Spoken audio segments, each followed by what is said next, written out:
What is the most common thing Buddhists are asked? Well, stay tuned and you will find out. Welcome to Communication TV. I'm your host, Ellie Parvin, and this is a solo show. If you're new to me, I am a communication professor, entrepreneur, soon to be author, creator of Speak Live Online, and the owner of ellieparvin.com. And I am just popping on here today with a casual show. If you've been following me on my Instagram account in Instagram stories, I'm there pretty much every single day. I love Instagram. It is my favorite social media platform. I love Facebook and live video too, of course. That's why I have my live show here. But I was talking about a few weeks ago that my mother-in-law that lives in Switzerland, she had sent my husband and I in the mail this incredible articles, one for him, one for me. One was in German for him, completely different topic that absolutely applies to my husband. And then the other article was specifically for me and in English that absolutely applies to me and many of the wonderful topics that we discuss when I go back to visit or we email each other. And we are just so interested in spirituality and spiritual growth and anything in that nature that can just strengthen you and connect you and open your mind. Really, if you think about it, opening your mind is one of the most powerful things you can do to become more mindful and become more aware. And, whether that's opening your mind to God or Jesus or whatever belief that is higher or outside or above your body, that the center of the world does not revolve around us, it does not revolve around me, then for some reason to me, that feels like just a more valued way to think. And another thing is that when we do this, this also helps to improve our communication.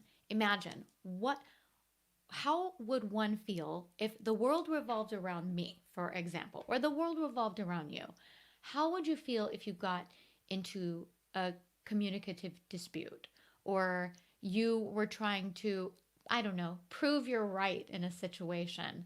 Whereas if we're kind of outside of ourselves and realize that there is this sort of greater, higher, bigger picture to the universe or the world or your space or your community or what have you, then this allows you to say, okay, let me stop and think about it. Huh, maybe it doesn't revolve around me. Maybe it would be beneficial if I listen to this person. And guess what? You would help to improve your communication with that person, whether that is your spouse, boyfriend or girlfriend, significant other, whatever you want to call it, a colleague, a boss, an employee, a customer, a vendor, whoever you're working with. When we take this time to think about the bigger picture, we not only grow as a person, but we can benefit all those around us and help them to grow too. Now, again, so I am talking about this article that I got from my mother in law, and it's the biggest key takeaway I wanted to take from it. I'll give you a little bit of background on the article first. And if you're new to me, I just want to say hello. If you're watching the rebroadcast, I'm about to get to the point here. At least kind of close to the point. I promise I'll keep it brief. And now, I should ask this. If any of you are watching this, does anyone not know who the Dalai Lama is? And if you don't, that's okay. Then this will be enlightening for you. If you Google Dalai Lama, you will probably come up with the most current Dalai Lama, who is the 14th Dalai Lama. Think about the Pope for Buddhism. I guess maybe that's a good way to explain it. But he is considered a spiritual leader, very wise. This current Dalai Lama, he has apparently, they say he has an incredible sense of humor. I've listened to audios of him speaking and translations of his communication, and he does have a sense of humor. He's quite comical to listen to. And I really recommend you just look up just some interviews with Dalai Lama, and you'll start to see this whimsy. And at the end, after I share with you the key takeaway that I got from this article, at the end I'll share the story of how I just found out my father met the Dalai Lama and never told me. I mean, that's the kind of thing. If I met the Dalai Lama, I'd be like, oh my gosh, everybody, whole world, I'm on Insta. Look who's here with me, Dalai Lama. I mean, they might not let me do that, but that's probably shamefully what I would do. I mean, who wouldn't geek out over meeting the Dalai Lama? Anyhow, I digress.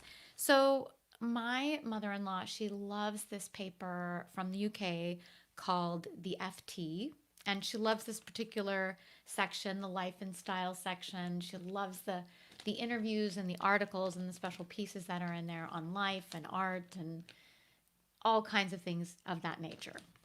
She's very wise. She's an English professor, so she enjoys reading. She loves reading in English as well, of course. Her birth language is Schweizerdeutsch, which is a Swiss German dialect of. There's 4 different dialects in Switzerland. I'll share that story for another time.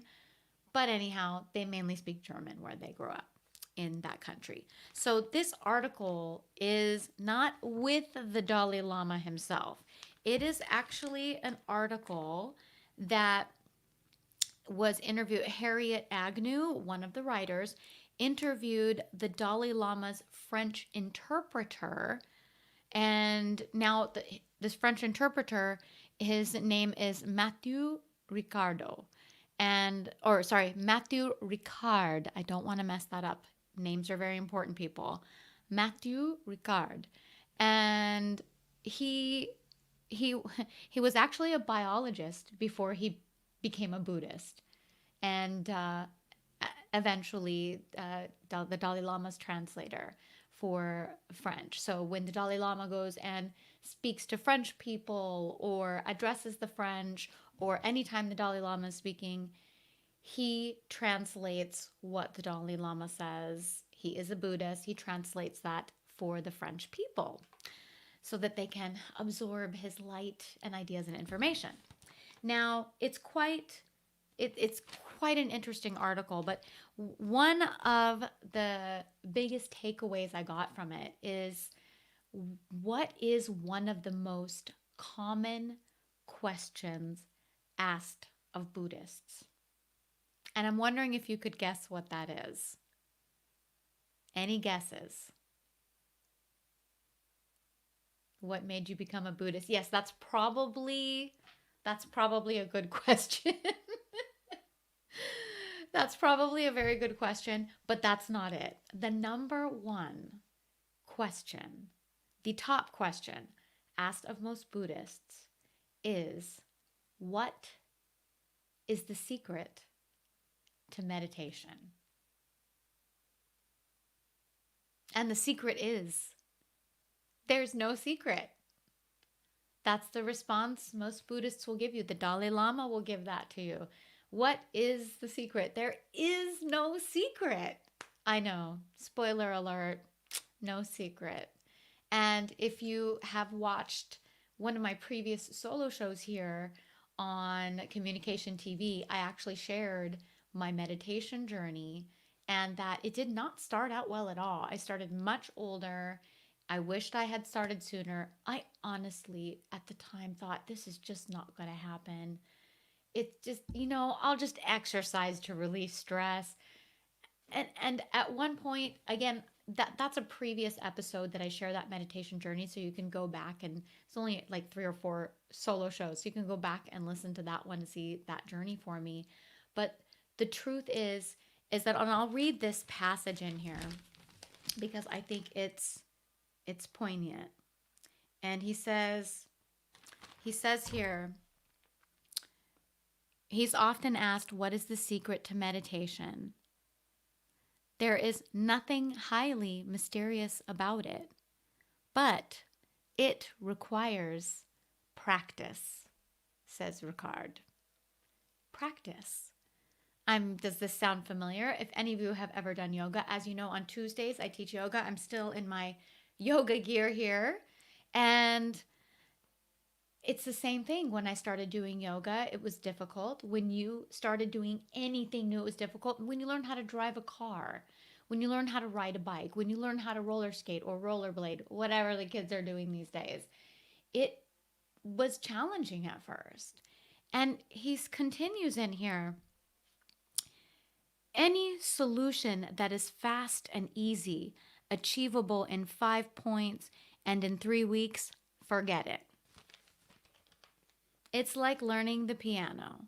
You have to practice. There is no secret. It's a whole life, but it's worth doing.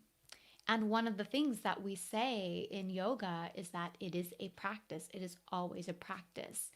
You never reach this highest state of being the best yogi in the universe because it's a continual practice. And why is that?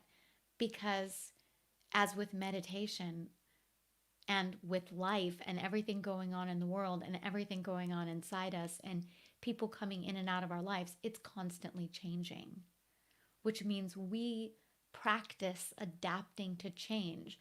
We practice moving through life. We practice meditation. We practice mindfulness. We practice being better every day, a little more than we were yesterday. And on the days that we're not better than we were the day before, then we practice giving ourselves grace. So that is the secret. There is no secret. Be patient. Make it a practice. Give yourself the time. And I hope you found that little communication TV solo snack enlightening and something that you could use and apply to your daily life or anything new that you're trying in 2020, because this is an opportunity and a time to dig deep and try something new, even if it's just within the confines of our home. And there was one other thing that I thought was quite special in here. He A lot of people, they call what we're going through quarantine. And he referred to it as, I'm gonna find it, global sanctuary. Doesn't that sound better than quarantine? He referred to it, Ricard referred to it as global sanctuary. I mean, since I started in entrepreneurship, I've learned a lot from mentors like James Wedmore that shared with me a long time ago that language leaves clues.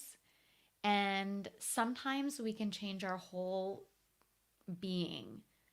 This is why communication is so powerful, you guys. That self-communication, the words we choose can make all the difference, can change the way we feel in a moment. Think about ditching that word quarantine. No more quarantine crap, because I'm so overhearing these words. Call it global sanctuary. I mean, doesn't that sound so much more peaceful? Yes, I am practicing global sanctuary. I think I'm going to try that on for size. Now, if that's what you wanted to hear for the solo show, that's it, the end. Ciao for now. But if you want to hear that little tidbit on my dad meeting the Dalai Lama, which I just found out this weekend after sharing him that my mother-in-law sent me this article, he says, oh yeah, I met him. What? I mean, my face was, that's the more appropriate. What? I mean, literally stuck like that. Jaw open. I mean, ridiculous. My dad could have checked my tonsils. And he says to me, yes, you see, my father traveled a lot for work, a lot to DC. And one time, just so you know, when you travel a lot in the same airline, you elevate up the ranks of your status. And my dad had pretty high status at a particular airline. He got to the airport early in the Reagan Airport in DC. If you guys are familiar with it, he got there a little early, went to the lounge. The VIP lounge was open, so he went in there before his flight, get his coffee. He sits down to read the paper, And then these gentlemen come in and they say, "Excuse me, we need to clear out the space." And my dad says, "Well, I just sat down and I'm allowed to be here." And he said, "I'm really sorry, sir. If there's another part of the lounge open over there, but we need to clear this space out." And my dad says, "Oh, okay." So he picks up his stuff and he's walking out. And as he's walking out, this like entourage of people, some security, some guys in robes, and then this gentleman right up at the front. It's kind of like a V, he said, right up at the front. He's walking through, smile on his face. My dad walks by and he's looking at him and he's like, "That guy looks familiar." Smiles at him because he looks familiar. And the Dalai Lama says to my dad, "Thank you for your cooperation, sir." How cute is that? And so, me, I'm freaking out. "Dad, when did this happen?" This happened several years ago. I think he said maybe 6 to 10 years ago. And I don't know the exact date because he couldn't remember at that moment. And I'm like, "Dad, what did he look like? Was he glowing?" I'm picturing it in my mind that, Gandhi is not Gandhi, but the Dalai Lama is not walking. I'm like in my mind I see he's floating like a Jedi, you see. Like that's what the vision is in my mind. I'm sure I'm making it up more than what it's meant to be. And he says, "Oh," he said, "Yeah, no, not really." He said, "But he had a very positive energy about him and he seemed very peaceful." And he said he had a very humorous smile on his face. And I thought that's a really neat experience to just walk right by. I mean, that's pretty amazing. So that is my Dalai Lama for the day. And remember, the secret is there is no secret. Practice, dedication, grace for yourself. And this will help you in more than just meditation. It will help you with your communication. Thank you all for watching. If you stayed tuned till the end, as always, I want to wish you communication for success, health, and happiness. Ciao for now.